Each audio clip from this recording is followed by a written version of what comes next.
El sol del desierto caía sin misericordia cuando Aurelio Montoya firmó el trato que cambiaría su destino para siempre. No hubo trompetas ni celebraciones, solo el crujido del cuero, el polvo suspendido en el aire y una joven apache sentada en el suelo, con las muñecas marcadas por sogas recientes y una mirada que no pedía piedad, sino que la desafiaba. Aurelio aceptó a una esclava sin saber que en aquel silencio orgulloso se escondía la sangre del jefe más temido de la región. Ese fue el instante exacto en que la vida, como una tormenta de arena, comenzó a girar con una fuerza imposible de detener. Si crees en la bondad, en las segundas oportunidades y en que incluso los corazones más duros pueden cambiar, te invitamos ahora mismo a darle like a este vídeo, dejar un comentario, compartirlo y suscribirte al canal. Tu apoyo mantiene vivas estas historias que nacen del polvo y la esperanza. Aurelio Montoya no era un hombre cruel, pero tampoco se había permitido ser blando.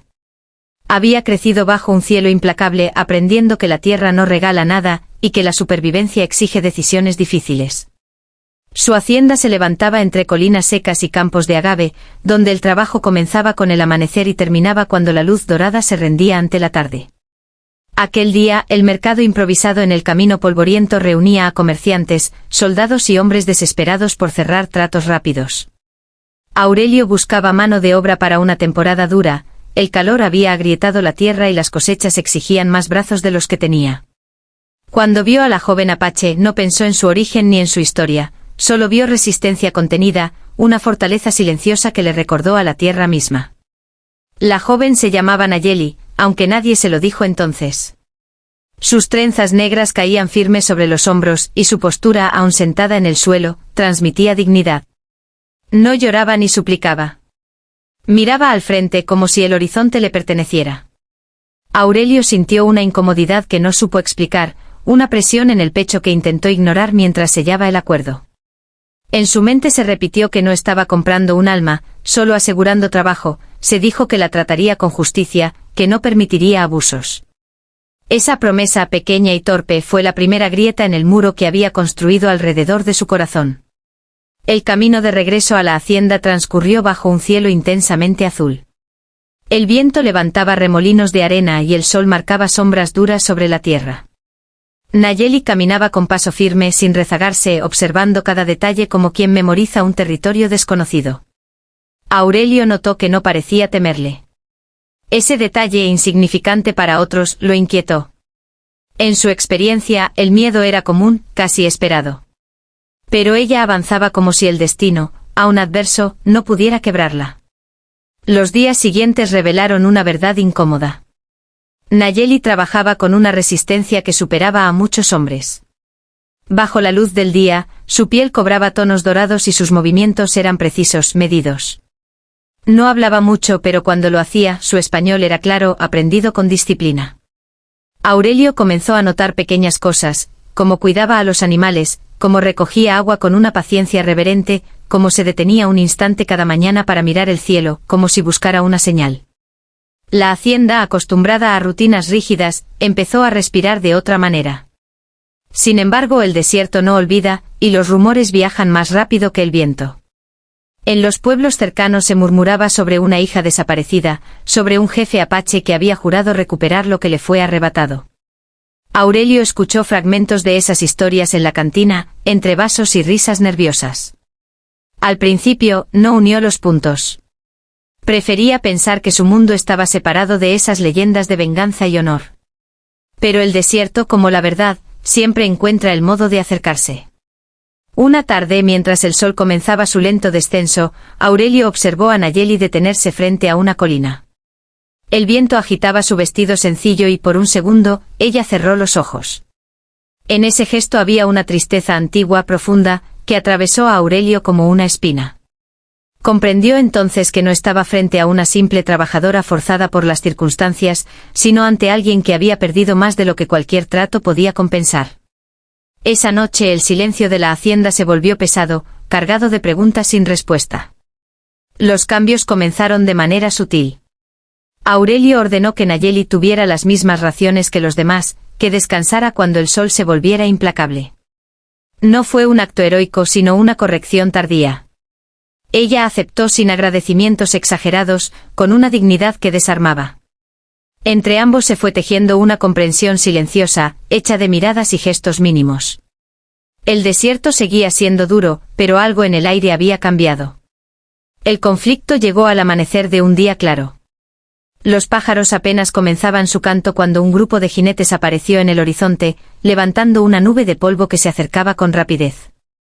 Aurelio supo, antes de que nadie dijera una palabra, que la calma se había terminado. Los hombres de la hacienda se agruparon, nerviosos.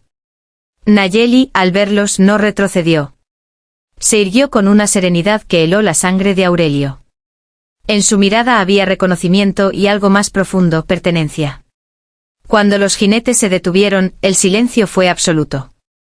El jefe apache descendió de su caballo con una presencia que imponía respeto. Su rostro, marcado por el sol y la experiencia, reflejaba una mezcla de dolor y determinación. Fue entonces cuando la verdad cayó con el peso de una roca. Nayeli era su hija arrebatada en una incursión injusta, convertida en mercancía por hombres que no entendían el valor de la sangre y la memoria. Aurelio sintió que el suelo se abría bajo sus pies. Todo lo que había intentado justificar se volvió polvo.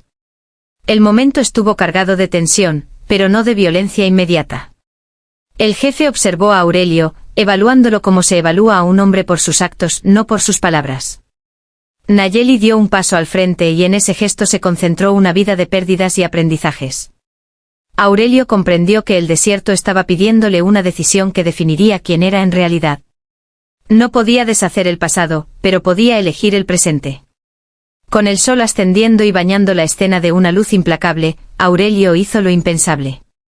Renunció al trato, devolvió lo que había tomado sin comprender y ofreció algo más difícil que cualquier moneda, su responsabilidad.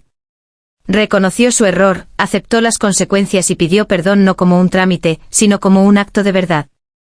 El jefe apache no respondió de inmediato. El silencio se prolongó, pesado y lleno de historia. El viento recorrió la hacienda como un testigo antiguo. La decisión final no fue rápida ni sencilla. Se habló de heridas, de injusticias acumuladas, de la necesidad de romper ciclos. Nayeli escuchó con el rostro sereno, como quien ha aprendido a sostener el dolor sin dejar que la consuma. Cuando finalmente se dio la resolución, no hubo celebración, solo un acuerdo silencioso que honraba la vida. Nayeli regresaría con su gente, pero no como un objeto recuperado, sino como una mujer que había atravesado el fuego y había vuelto más fuerte. Los días siguientes estuvieron llenos de despedidas contenidas. La hacienda volvió a su ritmo, pero Aurelio ya no era el mismo. Caminaba los campos con una conciencia distinta, como si cada surco le recordara que la tierra, al igual que las personas, necesita respeto para dar frutos. Nayeli, antes de partir, miró por última vez el lugar donde había sufrido y aprendido. No había rencor en sus ojos, solo una comprensión madura de que la vida es compleja y que la bondad, cuando aparece, debe ser reconocida. El sol del mediodía iluminó la partida. Los jinetes se alejaron sin levantar polvo innecesario, como si el desierto mismo quisiera guardar aquel momento. Aurelio permaneció de pie, sintiendo una mezcla de alivio y tristeza. Había perdido una fuerza invaluable para su hacienda, pero había ganado algo que nunca había sabido que necesitaba, una conciencia despierta. Entendió que la verdadera riqueza no se mide en tierras ni en manos que trabajan, sino en las decisiones que nos acercan a lo correcto. Con el paso del tiempo, la historia se esparció como semillas al viento. Se habló de un hombre que aprendió a escuchar, de una mujer que volvió a casa con la cabeza en alto, de un desierto que fue testigo de un acto de humanidad en medio de la dureza. Aurelio comenzó a tratar a todos los que llegaban a su tierra con un respeto nuevo, consciente de que cada persona carga una historia invisible. Nayeli, por su parte, se convirtió en un puente entre mundos, una voz que hablaba de justicia sin odio. Si esta historia ha tocado tu corazón, si te ha hecho sentir que incluso en los lugares más áridos puede florecer la compasión, te pedimos desde el alma que interactúes con este vídeo. Tu apoyo nos ayuda a seguir compartiendo relatos que recuerdan lo mejor de nosotros. Antes de llegar al final, déjanos un comentario contando qué parte de esta historia te conmovió más y por qué. Queremos leerte. El desierto siguió su curso, eterno y sabio. Bajo su sol, las vidas se cruzaron y se separaron, dejando huellas que el viento no pudo borrar. Y así, entre la arena y la luz del día, quedó la certeza de que la bondad, cuando se elige, tiene el poder de transformar destinos enteros.